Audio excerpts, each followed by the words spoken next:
213 Bones is a brand new film. It just premiered at London's International FrightFest Film Festival yesterday. If you love slasher films done right, I think you're gonna get a kick out of this movie, which takes place sometime in the 90s, featuring a group of college students studying forensic anthropology together when a masked killer begins to target them all one by one, and it's up to these students, as well as the sheriff of the town, to discover who's under the mask before it's too late. It was really unfortunate that the director of this movie, Jeff Prim, was unable to see what people thought of his film because he passed away shortly before its release. Personally, I think that he would have been proud because this is a truly solid slasher film that surprised me in so many different ways. If I were to compare it to anything at all, I would call it maybe a cross between The Breakfast Club and Scream, with elements of the TV show Bones sprinkled in with all the forensic anthropology talk, which I honestly loved. You always want a movie like this to provide some kind of common denominator,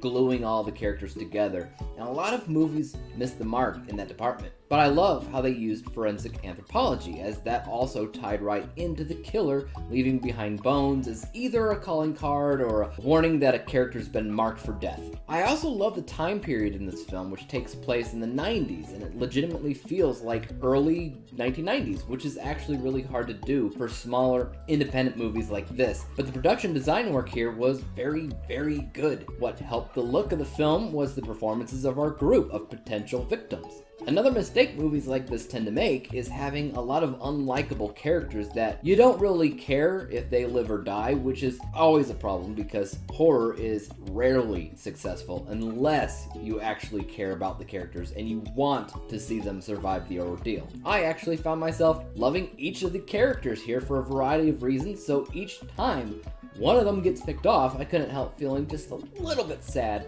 each time. The practical effects throughout the movie were remarkably solid. There's a fair amount of gore throughout the runtime that was done realistically, which again can be hard to pull off for more indie horror films, but they pulled it off again here. There's honestly a lot going on in this movie that I loved because it brought me back to the days of introducing myself to horror for the first time, starting with those big slasher films of the 80s. This movie is a lot like those. Now, it's not exactly a perfect film. I think that in terms of marketing, the poster isn't very inviting. I think it needs to rethink that, personally. Also, the story is understandably unoriginal, as it's borrowing a lot of ideas, as cool as they may be, from other bigger names in horror, so it won't feel insanely fresh or original.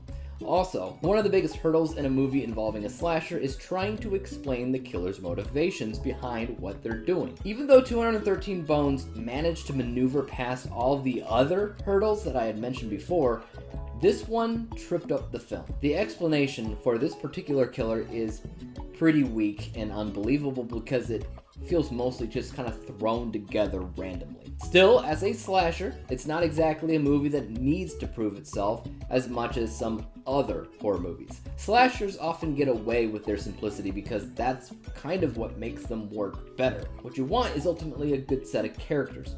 Check. A good sense of chemistry between them all. Check.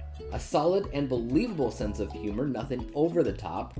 Check. And a convincing and mysterious killer. Again, check. The movie checks off all the boxes that you want it to do for being a slasher film, and I wouldn't mind watching it again later on down the road. I'm giving it 77 out of 100 possible stars. For me, that's a B-letter grade.